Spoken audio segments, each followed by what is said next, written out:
Et bientôt, 95 localités vont sortir aussi de l'obscurité. C'est le cas des villages de Poré dans le Naouri et de Ziga dans le Zunwego, deux localités de la région du centre-sud où des travaux d'électrification rurale sont en cours.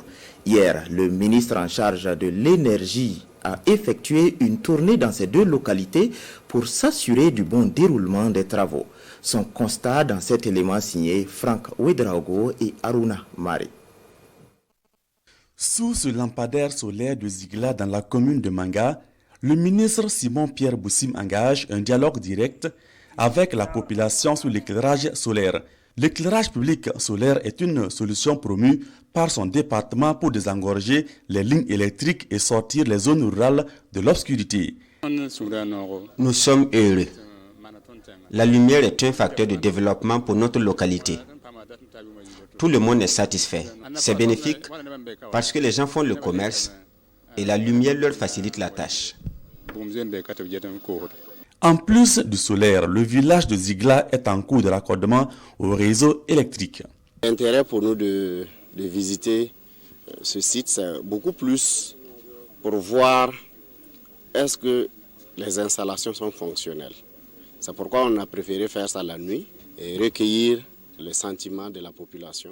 Dans la matinée, en compagnie du secrétaire général du gouvernement, le ministre en charge de l'énergie s'est d'abord imprégné du déroulement des travaux d'électrification en voie d'achèvement dans le village de Poré, à 75 km de Pau. Le chef de l'État, son Excellence, le capitaine Ibrahim Traoré, a instruit qu'on ait des projets impactants pour encourager les populations qui sont déjà résilientes.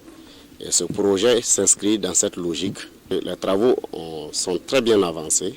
Ces réalisations sont effectuées sous la direction de l'ABER, l'agence burkinabé d'électrification rurale. Nous avons été instruits d'électrifier 95 localités d'ici fin 2023.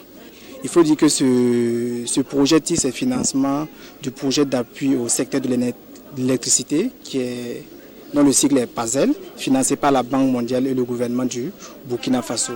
En termes de coûts mobilisés, pour la commune, c'est autour de 300 millions et pour la localité de Poré, exactement 180 millions. Avant d'effectuer la visite, la délégation s'est d'abord présentée aux notabilités coutumières locales.